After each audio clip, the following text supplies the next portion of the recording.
Hello students, welcome to La Excellence IAS Academy. ఈరోజు మనం June 3 నాటి ఈనాడు న్యూస్ పేపర్లోని ఇంపార్టెంట్ కరెంట్ అఫైర్స్ గురించి డిస్కస్ చేద్దామండి. బిఫోర్ దట్ మనము ప్రీవియస్ క్లాస్లోని క్వశ్చన్ ఆఫ్ ద డే గురించి చూద్దాము. ఎన్బిఎఫ్సిలకు సంబంధించి ఈ క్రింది ప్రకటనలను పరిగణించండి. ఇక్కడ ఎన్బిఎఫ్సిలకి సంబంధించి 3 స్టేట్మెంట్స్ని ఇవ్వడం జరిగిందండి. ఫస్ట్ స్టేట్మెంట్ చూడండి, ఎన్బిఎఫ్సిలకు బ్యాంకింగ్ లైసెన్స్ అవసరం లేదు. ఎస్, స్టేట్మెంట్ 1 అనేది కరెక్ట్ అండి. మనకి ఇక్కడ ఎన్బిఎఫ్సిలకు బ్యాంకింగ్ లైసెన్స్ అవసరం లేదు. మనకి బ్యాంక్స్కి ఎన్బిఎఫ్సిలకి మేజర్గా మనము కొన్ని డిఫరెన్సెస్ లాస్ట్ క్లాస్లో డిస్కస్ చేసాము. అందులో బ్యాంకింగ్ లైసెన్స్ ఎన్బిఎఫ్సిలకి అవసరం లేదని కూడా చెప్పడం జరిగింది. సెకండ్ స్టేట్మెంట్ చూడండి, ఎన్బిఎఫ్సిలు టైం డిపాజిట్లను అంగీకరించవు. ఇక్కడ టైం డిపాజిట్లను అంగీకరించవు అనేది రాంగ్. ఎందుకు? ఎన్బిఎఫ్సిలు డిమాండ్ డిపాజిట్లను అంగీకరించవు, కానీ టైం డిపాజిట్లను అంగీకరిస్తాయి. కాబట్టి స్టేట్మెంట్ 2 అనేది రాంగ్ అవుతుంది. వన్స్ స్టేట్మెంట్ 2 రాంగ్ అని మనకు తెలిస్తే మనము ఆటోమేటిక్గా ఏ, బి, డీలని ఎలిమినేట్ చేయవచ్చు. ఆన్సర్ ఏమవుతుంది? సి అవుతుంది. థర్డ్ స్టేట్మెంట్ కూడా చూడండి, ఎన్బిఎఫ్సిలు రెపో విండో ద్వారా రిజర్వ్ బ్యాంక్ ఆఫ్ ఇండియా నుండి రుణం తీసుకోవచ్చు. ఎస్, ఎన్బిఎఫ్సిలు రిజర్వ్ బ్యాంక్ ఆఫ్ ఇండియా నుంచి రెపో విండో ద్వారా రుణ సదుపాయాన్ని పొందవచ్చు అండి. కాబట్టి స్టేట్మెంట్ 3 అనేది రాంగ్. ఆన్సర్ ఏమవుతుందండి? Both 1 and 3 are correct. C is the correct option. ఈరోజు ఈనాడు న్యూస్ పేపర్లోని important topics to be covered మనం చూస్తే, ఫస్ట్ వన్, చిన్న పరిశ్రమలకు ఐఐటీల బాసట. ఇది ఎంఎస్ఎంఈ సెక్టార్ గురించి. అలానే ఎంఎస్ఎంఈ సెక్టార్లకి ఐఐటీల నుంచి అనుసంధానిస్తే దానివల్ల కలిగే ప్రయోజనాలు ఈ ఆర్టికల్లో వివరించడం జరిగింది. ఇది మనకి ఎకానమీ టాపిక్లో ఇంపార్టెంట్. సెకండ్ వన్, విద్యుత్ వాహనాల రై. ఈ ఆర్టికల్ మనకి ఈవీ వెహికల్స్ యొక్క గ్రోత్ గురించి, అలానే ఛార్జింగ్ స్టేషన్లు కూడా రీసెంట్గా చాలా ఎక్కువగా ఎస్టాబ్లిష్ చేస్తూ ఉన్నారు. దీనివలన ఎలక్ట్రిక్ వెహికల్స్ యొక్క వాడకం బాగా పెరుగుతుంది అని ఇక్కడ ఆర్టికల్ ఇవ్వడం జరిగిందండి. ఇది మనకి ఎన్విరాన్మెంట్ అండ్ గవర్నెన్స్లో ఇంపార్టెంట్. థర్డ్ వన్, 20,000 బోర్లకు సౌర విద్యుత్తు. ఈ ఆర్టికల్ పిఎం కుసుమ్ స్కీమ్ గురించి, అలానే ఈ సోలార్ బోర్స్కి సంబంధించి మనకి ఎన్విరాన్మెంట్ టాపిక్లో ఇంపార్టెంట్ అండి. ఫోర్త్ వన్, అలనాటి సంస్థానాల ఆస్తి వివాదాల్లో కోర్టులు జోక్యం చేసుకోవచ్చా. ఇది ఆర్టికల్ 363 గురించి మరియు ప్రిన్స్లీ స్టేట్ల ఆస్తి వివాదాలలో కోర్టులు జోక్యం చేసుకోవచ్చా లేదా అనే సందిగ్ధత గురించి ఈ ఆర్టికల్లో మెన్షన్ చేయడం జరిగిందండి. ఇది మనకి పాలిటీలో ఇంపార్టెంట్. ఫిఫ్త్ వన్, భారత్కు మరిన్ని S-400. మనము ఇటీవల ఆపరేషన్ సింధూర్లో మన S-400 ఎయిర్ డిఫెన్స్ సిస్టమ్ భారతదేశాన్ని ఏ విధంగా రక్షించగలిగిందో చూసాము. ఇప్పుడు భారత్ మరిన్ని S-400లను ఇదివరకే కుదుర్చుకున్న డీల్ ఆధారంగా పొందుతుంది. ఇది మనకి డిఫెన్స్ టెక్నాలజీలో ఇంపార్టెంట్ అండి. ఇవే కాకుండా ఈరోజు Eenadu news పేపర్లోని other important current అఫైర్స్ని గురించి కూడా డిస్కస్ చేద్దాం. ఈరోజు మన ఫస్ట్ ఆర్టికల్ చూడండి, చిన్న పరిశ్రమలకు ఐఐటీల బాసట. ఈ ఆర్టికల్ ఎంఎస్ఎంఈ సెక్టార్ గురించి మరియు ఈ ఎంఎస్ఎంఈ సెక్టార్ని మనము ఐఐటీస్తో లింక్ చేయడం ద్వారా కలిగే ప్రయోజనాల గురించి డిస్కస్ చేయడం జరిగింది. ఫస్ట్ ఆఫ్ ఆల్ మనము ఈ ఎంఎస్ఎంఈ సెక్టార్ యొక్క ఇంపార్టెన్స్ గురించి చూద్దాము. ఈ ఎంఎస్ఎంఈ సెక్టార్ అనేది భారతదేశ పారిశ్రామిక రంగానికి ఒక వెన్నెముక లాంటిది అండి. భారతదేశంలో సుమారు 6.3 కోట్ల ఎంఎస్ఎంఈ పరిశ్రమలు ఉన్నాయి. ఈ ఎంఎస్ఎంఈ పరిశ్రమల యొక్క వాటా జీడిపిలో సుమారు 30% వాటా కలిగి ఉన్నాయి. అండ్ ఇవి ఎంప్లాయ్మెంట్లో చాలా కీలక భూమిక పోషిస్తున్నాయి. సుమారు 11 కోట్ల మందికి పైగా ఉద్యోగ ఉపాధి అవకాశాలని ఈ ఎంఎస్ఎంఈ సెక్టార్ కల్పిస్తుంది. అయితే ఈ పారిశ్రామిక రంగంలో మరింత ముందుకు వెళ్ళడానికి ఎంఎస్ఎంఈ సెక్టార్కి అవకాశాలు ఉన్నా కూడా సాంకేతిక పరిజ్ఞానం, పరిశోధనలు కొరవడడం వంటివి ప్రధాన ఆటంకాలుగా మారుతున్నాయి. ఈ ఎంఎస్ఎంఈలలోకి ఉన్నత శ్రేణి శాస్త్ర సాంకేతిక ఆవిష్కరణ ఫలాలను తీసుకురాగలిగితే ఈ వ్యవస్థ మరింతగా పరిఢవిల్లుతుంది. దేశంలోని ప్రతిష్టాత్మక సాంకేతిక విద్యా సంస్థలైన ఐఐటీలు వైజ్ఞానిక పరిశోధనలు, ఆవిష్కరణలు, నైపుణ్యాలకు కేంద్రాలుగా బాసిల్లుతున్నాయి. ఇప్పుడు ఈ ఐఐటి మరియు ఎంఎస్ఎంఈ వ్యవస్థల మధ్య వ్యవస్థాపక సంబంధాన్ని నిర్మించగలిగితే ఆ రెండింటికి ఎనలేని మేలు ఒనగూరుతుంది. అటువంటి సహకారం భారతదేశ ఆర్థిక వ్యవస్థను మేలిమలుపు తిప్పగలుగుతుంది. అయితే ఈ ఐఐటి మరియు ఎంఎస్ఎంఈలను అనుసంధానించడం వలన కలిగే ప్రయోజనాలు ఏంటండి? ముఖ్యంగా మనము ఈ ఎంఎస్ఎంఈ సెక్టార్లో శాస్త్రీయ సాంకేతిక పరిజ్ఞానం తక్కువ కాబట్టి డిజిటల్ పరిజ్ఞానం కావచ్చు, లేదా ఆటోమేషన్ టెక్నాలజీ కావచ్చు, ఇలాంటి వాటిని పరిశోధనల ద్వారా తక్కువ ఖర్చుతో ఈ ఎంఎస్ఎంఈ సెక్టార్లకు అందించడము, మరియు ఈ ఎంఎస్ఎంఈ సెక్టార్లు సాంకేతిక సమస్యలను ఏవైతే ఎదుర్కొంటున్నాయో వాటిని పరిశోధనల ద్వారా పరిష్కరించి డిజైన్ సంబంధిత వ్యవహారాలలో తగిన సూచనలు అందించడం ఈ ఐఐటీలు చేయగలుగుతాయి. అదేవిధంగా ఐఐటీల్లో జరిగే శాస్త్ర సాంకేతిక ఆవిష్కరణలు, ఉత్పత్తులను వాస్తవ ప్రపంచంలో పరీక్షించడానికి ఎంఎస్ఎంఈ వ్యవస్థ నిజ జీవన ప్రయోగశాలగా ఉపయోగపడుతుంది. అంటే అటు ఐఐటీలకు ఈ ఎంఎస్ఎంఈ సెక్టార్ అనేది ఒక లైవ్ ల్యాబొరేటరీగా ఉపయోగపడుతుంది. అంటే వాస్తవ ప్రపంచంలోకి తీసుకువెళ్లే ముందు ఈ ఎంఎస్ఎంఈ సెక్టార్లో పరిశోధనలు చేసి దానిని సక్సెస్ఫుల్గా ఏమైనా మాడిఫికేషన్స్ చేయాల్సి వస్తే చేయడం ద్వారా నిజ జీవితంలోకి తీసుకువెళ్ళినప్పుడు సక్సెస్ఫుల్గా లాంచ్ చేయడానికి అవకాశం ఉంటుంది. ఆల్రెడీ ఐఐటీలు గ్రామీణ ప్రాంతాలలో సమస్యలను తీర్చడానికి ఇప్పుడు ఈ శాస్త్రీయ సాంకేతికతను ఉపయోగిస్తూ ఉన్నాయి. లైక్ దట్ మనము ఎంఎస్ఎంఈలకి కూడా ఈ ఐఐటీలను అనుసంధానించడం ద్వారా మనము ఈ సెక్టార్లో ఉండే ఆ లెథర్జీ కావచ్చు లేదా బలహీన శాస్త్ర సాంకేతిక విధానం కావచ్చు ఈ ఐఐటీల ద్వారా ఫుల్ఫిల్ అవుతుంది. దీనికోసం ప్రాంతీయ, రాష్ట్ర, జిల్లా స్థాయిల్లో ఐఐటీలు టెక్నాలజీ క్లినిక్లను ఏర్పాటు చేయాలి. వీటి ద్వారా ఐఐటి ఫ్యాకల్టీ, విద్యార్థి బృందాలు నేరుగా ఎంఎస్ఎంఈలతో కలిసి పనిచేయగలుగుతాయి. చిన్న, మధ్య తరహా పరిశ్రమలు అనుసరిస్తున్న విధి విధానాలలో లోపాలను మరియు అసమర్థతలను గుర్తించడం వీలవుతుంది. ఎప్పుడైతే ఈ టెక్నాలజీ క్లినిక్లను ఏర్పాటు చేశామో ఈ ఎంఎస్ఎంఈ సెక్టార్లో జరుగుతున్న విధాన లోపాలు ఏంటి, వాటిని ఏ విధంగా పరిష్కరించగలుగుతాము అనేది మనము చూడగలుగుతాం. ఐఐటీల మార్గదర్శకత్వం, సహకారంతో స్థానిక ఇంజనీరింగ్ కళాశాలలు కూడా నైపుణ్య కేంద్రాలను ఏర్పాటు చేసుకోవచ్చు. వాటిలో వివిధ రంగాలకు అవసరమయ్యే స్కిల్స్కు సంబంధించిన కోర్సులను ప్రవేశపెట్టవచ్చు. తద్వారా గ్రామీణ, పట్టణ యువతకు నైపుణ్య శిక్షణ లభించడమే కాకుండా చిన్న పట్టణాలలోనూ ఉద్యోగుల కొరత కొంతవరకు తీరుతుంది. మరోవైపు ఐఐటీలలో ప్రత్యేకంగా ఎంఎస్ఎంఈ స్టార్టప్ సెల్స్ను నెలకొల్పవచ్చు. వాటి ద్వారా విద్యార్థుల ఆవిష్కరణలను ఎంఎస్ఎంఈ అవసరాలకు అనుసంధానించవచ్చు. ఈ విధమైన భాగస్వామ్యాలు మన ఎంఎస్ఎంఈలను అంతర్జాతీయ విపణిలో ధీటుగా నిలబెట్టడమే కాకుండా ఐఐటీలు జాతీయ అభివృద్ధి లక్ష్యాల పట్ల మరింత బాధ్యతాయుతంగా పనిచేసేలాగా దోహదపడతాయి.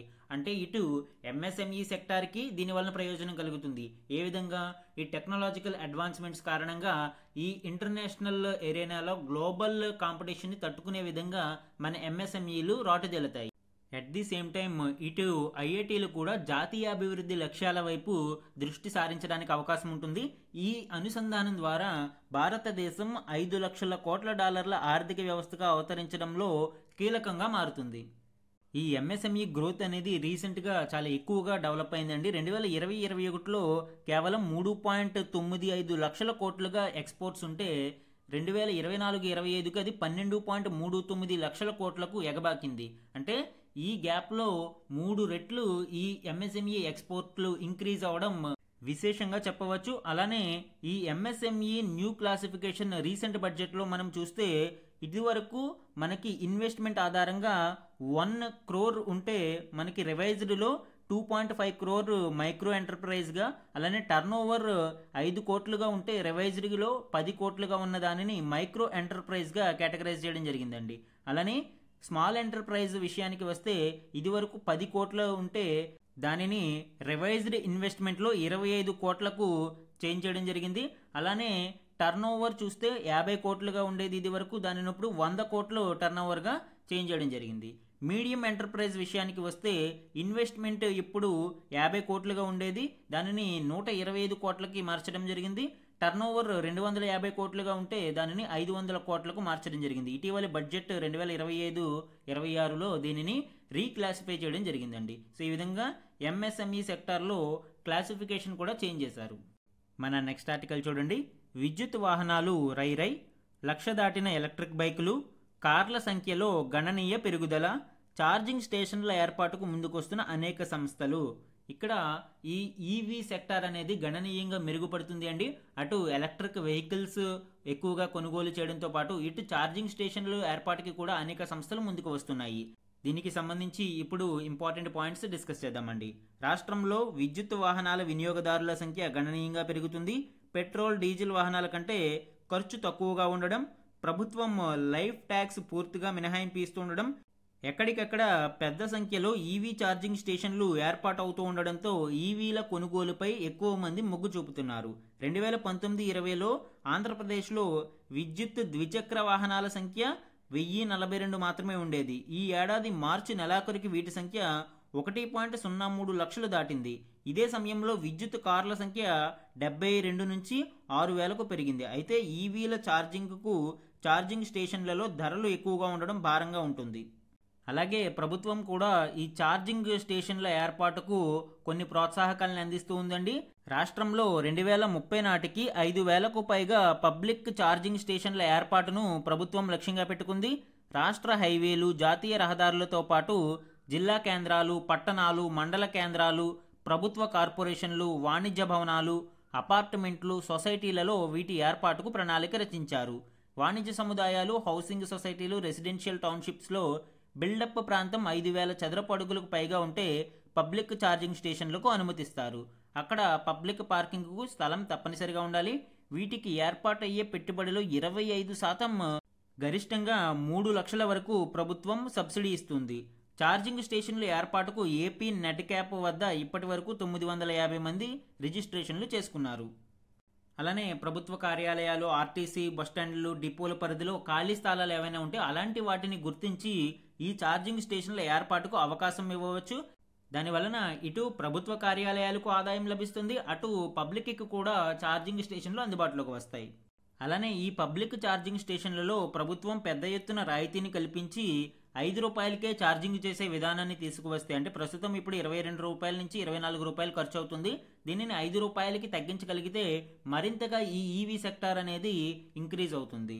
ఈ విద్యుత్ వాహనాల సంఖ్య ఒకసారి చూడండి. కార్లు 2019-20లో 72 ఉంటే ఇప్పుడు 6,134 ఉన్నాయి. ద్విచక్ర వాహనాలు కేవలం 1,042 ఉంటే ఇప్పుడు 103,210కి ఇది పెరిగింది. బస్సులు అసలు ఏవి ఉండేవి కాదు, ఇప్పుడు 126కి పెరిగింది. గూడ్స్ ఆటోలు 4 ఉంటే ఇప్పుడు 3,375. ప్రయాణికుల ఆటోలు 145 ఉంటే ఇప్పుడు 4,532. ఈ విధంగా ఆంధ్రప్రదేశ్ రాష్ట్రంలో ఈ ఎలక్ట్రానిక్ వెహికల్స్ యొక్క వినియోగం అనేది ఎక్కువగా పెరిగింది. మన నెక్స్ట్ ఆర్టికల్ చూడండి. 20,000 బోర్లకు సౌర విద్యుత్ తాజాగా అనుమతించిన కేంద్రం పొలాలలో ప్లాంట్ల ఏర్పాటుకు సైతం. ఇది పిఎం కుసుమ్ స్కీమ్లో భాగంగా తెలంగాణ ప్రభుత్వానికి 20,000 బోర్లకు సౌర విద్యుత్ అందించేందుకు కేంద్ర ప్రభుత్వం ఆమోదించింది. దీనికి సంబంధించిన డీటెయిల్స్ చూద్దాం. దేశవ్యాప్తంగా వ్యవసాయ బోర్లకు సౌర విద్యుత్కు ఏర్పాటును ప్రోత్సహించాలని కేంద్రం భావిస్తుంది. అందులో భాగంగా తెలంగాణకు కొత్తగా 20,000 బోర్లకు సోలార్ ప్లేట్ల ఏర్పాటుకు అనుమతినిస్తూ ministry of new and renewable energy ఇటీవల ఆదేశాలు జారీ చేసింది. ఈ పిఎం కుసుమ్ కింద మళ్ళీ 1,500 మెగావాట్లకు అనుమతినివ్వడం జరిగింది అండి. ఎర్లియర్ 1,500 మెగావాట్లకు అనుమతినిచ్చినా కూడా తర్వాత గతేడాది తొలుత 4,000 మెగావాట్లకు అనుమతినిచ్చి 2024 డిసెంబర్ కల్లా రైతులను ఎంపిక చేసి విద్యుత్ కొనుగోలు ఒప్పందాలు చేసుకోవాలని ఎంఎన్ఆర్ఈ తెలిపింది. అయితే జాప్యం జరగడంతో దాన్ని 1,000 మెగావాట్లకు తగ్గించింది. అయితే మళ్ళీ తెలంగాణ రాష్ట్ర ప్రభుత్వం రిక్వెస్ట్ చేయడంతో 1,000 నుంచి 1,500 మెగావాట్లకు దీనిని అనుమతించడం జరిగింది అండి. అసలు ఈ పిఎం కుసుమ్ స్కీమ్కి సంబంధించి ఇంపార్టెంట్ డీటెయిల్స్ చూస్తే nearly 21 lakh farmers benefited from PM Kusum. దీనిలో 10,000 megawatt small solar power plants installed. మనకి రూఫ్ టాప్ సోలార్ పవర్ ప్లాంట్స్ని వ్యవసాయ క్షేత్రాలలో, బంజరు భూములు అలాంటి వాటిలో ఏర్పాటు చేయడానికి ఈ పథకం ఉపయోగపడుతుంది. అదేవిధంగా 20 lakh stand alone solar water pumps installed. అంటే సోలార్ ఎనర్జీతో నడిచే ఈ వాటర్ పంప్స్ను ఏర్పాటు చేయడం జరిగింది. And 15 lakh existing grid connected agriculture pumps solarised. అంటే ఆల్రెడీ ఉన్న 15 లక్షల నార్మల్ వాటర్ పంప్స్ని గ్రిడ్ కనెక్షన్ పద్ధతి ద్వారా ఈ సోలార్ ప్లేట్స్ని ఏర్పాటు చేసి వాటిని సోలరైజ్ చేయడం జరిగింది. ఈ విధంగా ఈ పిఎం కుసుమ్ అనేది భారతదేశంలో వ్యవసాయ రంగంలో సౌరశక్తిని ఎక్కువగా వినియోగించి ప్రోత్సహించడానికి మరియు సాంప్రదాయ విద్యుత్ భారాన్ని తగ్గించడానికి, తద్వారా రైతులకు మేలు చేకూర్చడానికి ఈ స్కీమ్ని లాంచ్ చేయడం జరిగింది. మన నెక్స్ట్ ఆర్టికల్ చూడండి. అలనాటి సంస్థానాల ఆస్తి వివాదాలలో కోర్టులు జోక్యం చేసుకోవచ్చా? ఇది భారత రాజ్యాంగంలోని ఆర్టికల్ 363 అధికరణానికి సంబంధించిన డిస్కషన్ అండి. వ్యాజ్యంపై విచారణకు సర్వోన్నత న్యాయస్థానం సమ్మతి. జైపూర్ పాత విధానసభ భవనంపై హక్కులు కోరుతున్న రాజవంశం. యాక్చువల్గా మనకి ఆర్టికల్ 363 ఏం చెప్తుందండి, bar to interference by courts in disputes arising out of certain treaties agreements etcetera. అంటే కొన్ని ట్రీటీస్ మరియు అగ్రిమెంట్స్లో ఏవైనా వివాదాలు తలెత్తితే అందులో కోర్టుల జోక్యానికి అవకాశం ఉండదు. వాటిలో ఎస్పెషల్లీ ప్రిన్సిలీ స్టేట్స్కి సంబంధించి, అంటే ఈ రాజవంశాలకి సంబంధించి సంస్థానాలకి సంబంధించిన ఆస్తి వివాదాలు అలాంటి వాటిలో కోర్టుల జోక్యాన్ని ఈ ఆర్టికల్ 363 అనేది నిరోధిస్తుంది. అయితే ఇప్పుడు దీనిలో కోర్టులు జోక్యం చేసుకోవచ్చా లేదా అనే వ్యాజ్యంపై విచారణకు సర్వోన్నత న్యాయస్థానం సమ్మతించింది. దీనికి సంబంధించిన డీటెయిల్స్ చూద్దాం. అలనాటి భారతీయ సంస్థానాధీశులకు సంబంధించిన ఆస్తి వివాదాలపై దాఖలైన వ్యాజ్యాలను కోర్టులు పరిష్కరించకుండా రాజ్యాంగంలోని 363వ అధికరణం నిరోధిస్తుందా అన్న అంశంపై విచారణ జరిపేందుకు సుప్రీంకోర్టు సోమవారం అంగీకరించింది.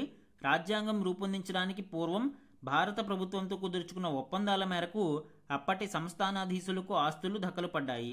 సంస్థానాధీశులకు భారత ప్రభుత్వానికి మధ్య కుదిరిన ఒప్పందాలు, అవగాహనలు, సనద్దులు వగైరాలలో కోర్టులు జోక్యం చేసుకోరాదని 363వ రాజ్యాంగ అధికరణం చెబుతుంది. అయితే ఇప్పుడు ఈ జైపూర్ పాత విధానసభ భవనంపై హక్కులు కోరుతున్న రాజవంశం సుప్రీంకోర్టులో వ్యాజ్యం దాఖలు చేయడంతో ఈ సమస్యకు ఏమైనా పరిష్కారం లభిస్తుందేమో చూద్దాం.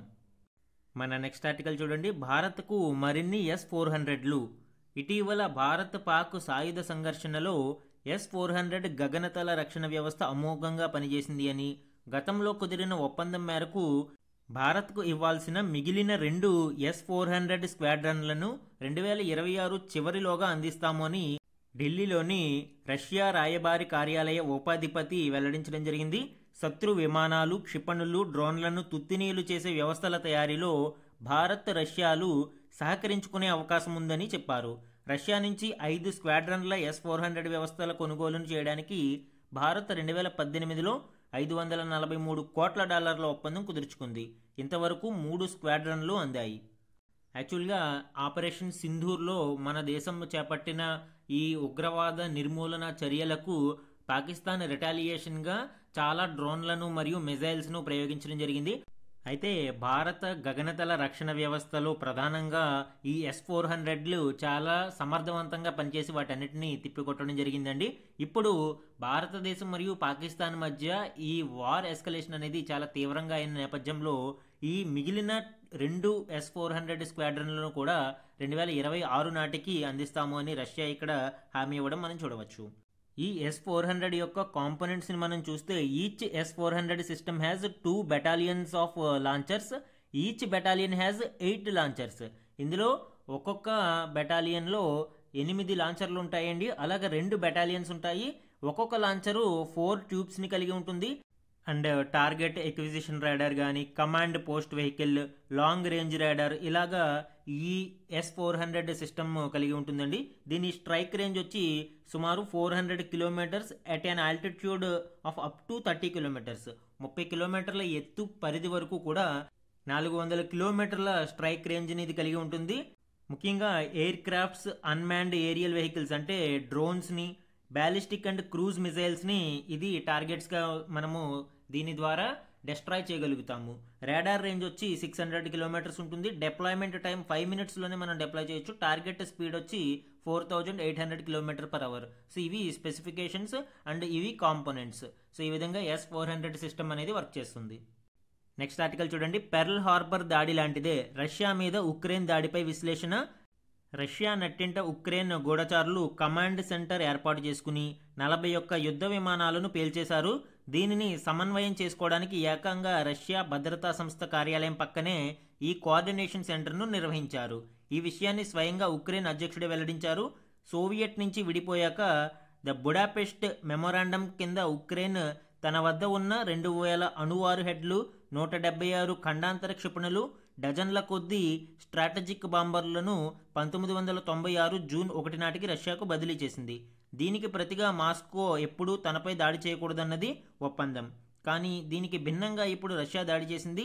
ఈ ఒప్పందానికి 29 ఏళ్లు నిండిన రోజే రష్యా భూభాగంలో ఉక్రెయిన్ ఆపరేషన్ స్పైడర్ వెబ్ పేరుతో దాడి చేసింది. ఈ దాడిలో రష్యాకు చెందిన వ్యూహాత్మక బాంబర్లలో 34% ధ్వంసమయ్యాయి అని తెలుస్తుంది. ఈ దాడిని రష్యా పెర్ల్ హార్బర్ ఘటనగా పశ్చిమ దేశాలు అభివర్ణిస్తున్నాయి. రష్యా భూభాగం నుంచే ఉక్రెయిన్ ఆపరేషన్ స్పైడర్ వెబ్ పేరుతో సూసైడల్ డ్రోన్స్ సహాయంతో ఈ ఫైటర్ జెట్స్ మీద దాడి చేసి సుమారు 41 ఫైటర్ జెట్స్ని ఇవి పేల్చివేయడం జరిగింది. ముఖ్యంగా TU-95, TU-22 M3 బాంబర్లు, కీలకమైన A-50 ఎయిర్ క్రాఫ్ట్లు ధ్వంసమయ్యాయి. వీటి ఉత్పత్తి చాలా కాలం క్రితమే రష్యా ఆపేయడంతో ఇప్పుడు వీటిని రీప్లేస్ చేయడం కూడా రష్యాకి అసాధ్యం. యాక్చువల్గా ఈ ఉక్రెయిన్ వార్లో ఇవే రష్యాకి కీలక పాత్ర పోషిస్తున్నాయి. మన నెక్స్ట్ ఆర్టికల్ చూడండి. రికార్డు గరిష్టానికి యూపీఐ లావాదేవీలు, యూనిఫైడ్ పేమెంట్స్ ఇంటర్ఫేస్ లావాదేవీలు ఈ ఏడాదిలో మేలో గరిష్టమైన 25.14 లక్షల కోట్లకు చేరాయి. ఏప్రిల్లో నమోదైన 23.94 లక్షల కోట్లతో పోలిస్తే ఈ మొత్తం 5% ఎక్కువ అని national payments corporation of India తెలిపింది. పరిమాణం పరంగా చూస్తే ఏప్రిల్లో 1789.3 కోట్ల లావాదేవీలు జరగగా మేలో ఆ సంఖ్య 1867.7 కోట్లకు చేరాయి. లావాదేవీల విలువ 20.44 లక్షల కోట్ల నుంచి 25.14 లక్షల కోట్లకు చేరడంతో వార్షిక ప్రాతిపదికన 23%గా వృద్ధి నమోదైంది. సో ఈ విధంగా భారతదేశంలో డిజిటల్ చెల్లింపుల విధానం, ముఖ్యంగా యూపీఐ ట్రాన్సాక్షన్స్ అనేవి రోజురోజుకి ఎక్కువగా నమోదవుతున్నాయి. మున్ముందు మరింతగా ఈ డిజిటల్ పేమెంట్ వ్యవస్థ అనేది వృద్ధి చెందుతూ ఉంది.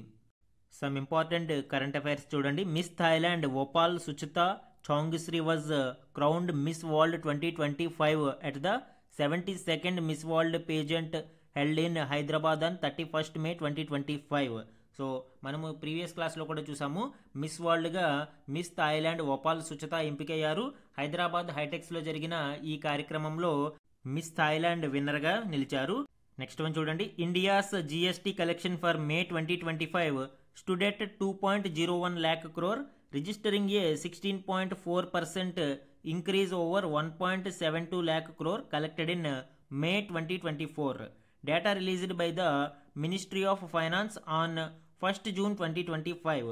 In April 2025, India's GST collection had surged by 12.6% to an all-high 2.37 lakh crore. మన జిఎస్టీ కలెక్షన్ మే 2025లో 2.01 లక్షల కోట్లకు పెరిగింది అండి. లాస్ట్ ఇయర్ మేతో పోలిస్తే ఇది 16.4% పెరిగింది. లాస్ట్ ఇయర్ మేలో 1.72 లక్షల కోట్లు వసూలైతే ఇప్పుడు 2.01 లక్షల కోట్లు వసూలైంది. అయితే ఆల్ టైమ్ హై ఏప్రిల్ 2025లో నమోదైంది. 2.37 లక్షల కోట్లు వసూలు మనం ఇక్కడ చూడవచ్చు.